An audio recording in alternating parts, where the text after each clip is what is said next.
Ahmad Rizal, Alba, Ahmad Syekh Sani,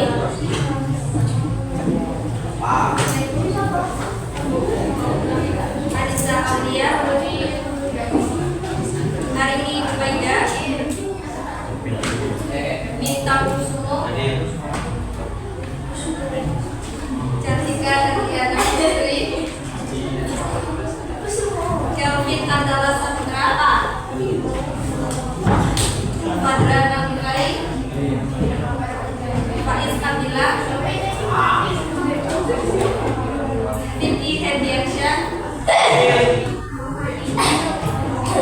Firdi Dili Pratama, Rumila Estiani, Mayron Zainul Nafisa, Imam Baihaqi, Imas Ajeng, Aditya Saputra, Fadri Hakim, Muhammad Abdullah, Tehan Ahmad Saputra,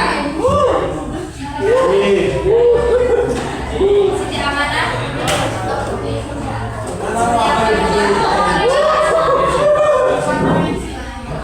Syifa Mulia, Murfa Wafika,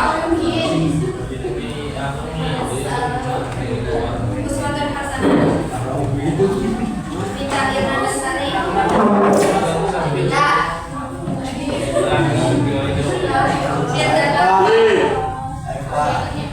Gula Yulianti, Kinza, kita masuk ke materi bersyukur kepada Allah. Sebelum masuk ke materi, apa yang kalian pahami tentang bersyukur kepada Allah?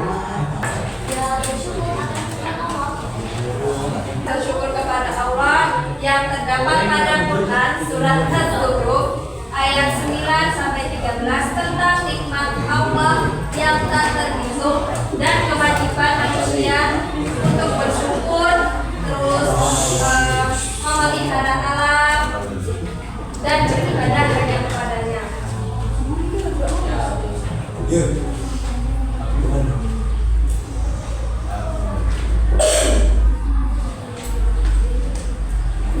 Tolong bacakan ayat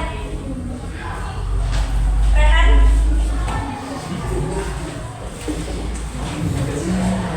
Kasduruk ayat 9 sampai 10. Yang lain dengerin.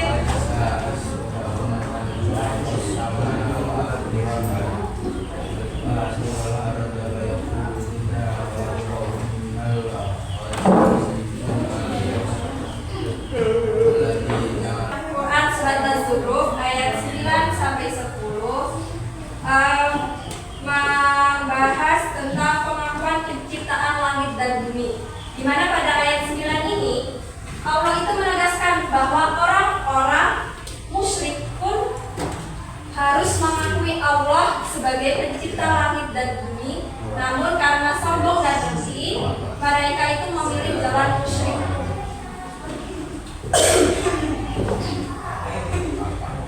Jadi poin pentingnya pada ayat 9 dan 10 ini, yang pertama itu bumi dijadikan sebagai tempat yang mantap dan nyaman. Yang kedua itu jalan-jalan di bumi memudahkan manusia mendapatkan petunjuk. Dan yang ketiga pengakuan musyrik membuktikan keesaan Allah.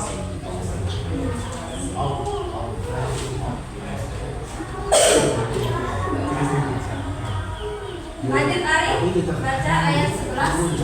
Pada surat Az-Zukhruf ayat 11 itu menjelaskan tentang air hujan yang menghidupkan negeri yang mati. Di mana Allah itu menurunkan air hujan menurut kadar yang diperlukan, bukan secara otomatis tanpa pengaturan. Dengan air itu, tanah tandus menjadi subur dan tumbuhlah tanaman untuk kehidupan manusia. Jadi yang pertama itu menurut hukum alam.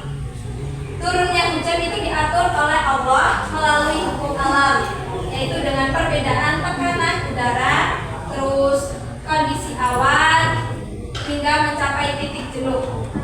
Yang kedua yaitu tanda kebangkitan. Sebagaimana Allah itu menghidupkan tanah mati dengan air, terus demikian pula manusia akan dibangkitkan dari kubur dengan mudah. Terus dua prinsip iman itu, ayat 11 ini mengisyaratkan dua rukun iman, yaitu keesaan Allah dan keniscayaan kiamat. Menurut Quraisy Shihab di dalam Quran surat Az-Zukhruf ayat 11 ayat 12 sampai 13 itu membahas tentang menciptakan berpasang-pasangan dan kendaraan. Nah, maknanya berpasang-pasangan itu bagaimana? Dalam kata azwaj mencakup bukan hanya jenis kelamin makhluk hidup, tetapi juga benda tak bernyawa kayak malam sama siang, senang susah, atas bawah. Itu juga termasuk berpasang-pasangan. Kanan kiri loh. Listrik pun berpasangan, yaitu listrik dengan potensi positif dan negatif. Terus atau terdiri dari elektron dan proton, itu juga termasuk berpasang-pasangan. Hanya Allah yang Maha Esa tanpa pasangan. Yang kedua yaitu tentang nikmat kendaraan.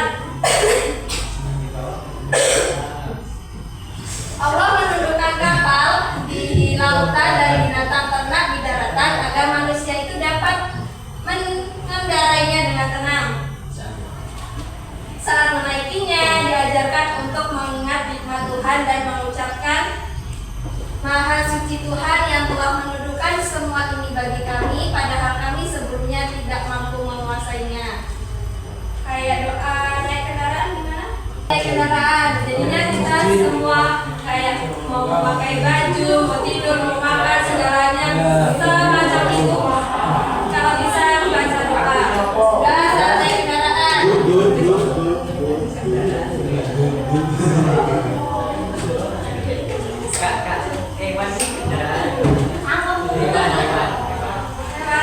Ada yang bisa dinaik juga kan?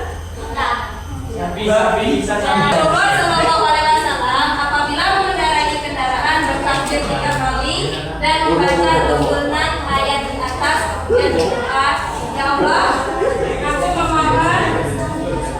aku bermohon dalam perjalanan ini kebajikan dan keberkahan dan amal yang Kau ridhoi.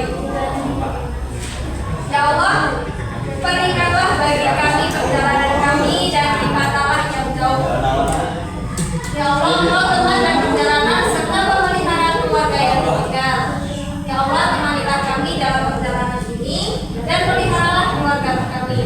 Dan apabila kembali dari perjalanan beliau membaca, kami kembali dan bertaubat. Insya Allah kami adalah pengabdi-pengabdi serta kepada Tuhan pemelihara kami. Kami selalu menjadi pemuji-pemuji. Hadis riwayat Muslim. Hadis bacaan saja.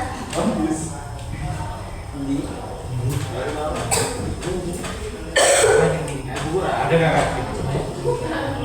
Nggak kelihatan ya? Kita baca juga. Konsep Islam manusia sebagai pelakuka, bukan penakluk alam. Pandangan Islam mengajarkan manusia sebagai khalifah yang mengelola bumi dengan memperlakukannya sebagai sahabat, menunjukkan alam adalah anugerah Allah, bukan hasil menaklukkan manusia. Kata Allah berarti menundukkan Allah lah yang menunjukkan alam kesenangan manusia. Mitos bukan dia menaklukkan manusia terhadap alam tidak dikenal.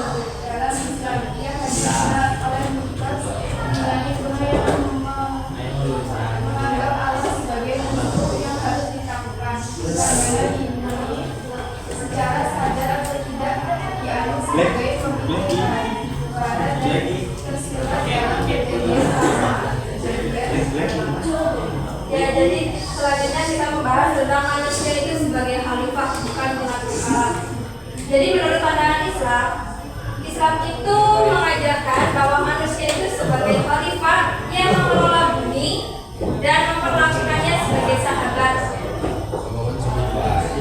Dengan berserukan Allah adalah anugerah Allah, bukan hasil penaklukan manusia.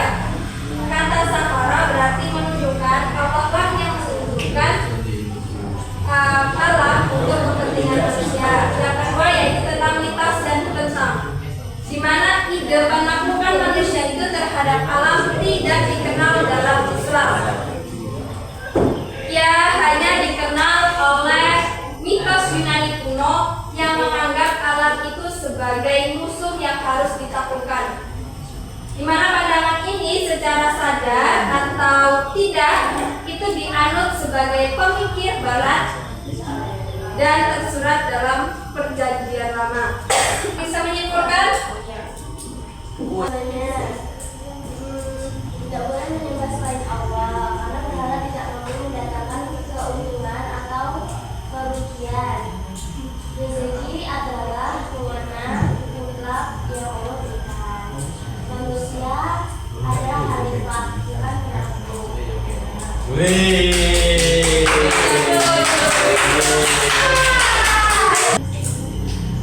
Untuk evaluasinya, kalian kerjakan halaman 62 pilihan ganda Sampai nampak. Sampai 64. ya sampai 64 dikumpul minggu depan. Kakak akhiri, wabillahi taufiq wal hidayah. Wassalamualaikum warahmatullahi wabarakatuh. Waalaikumsalam.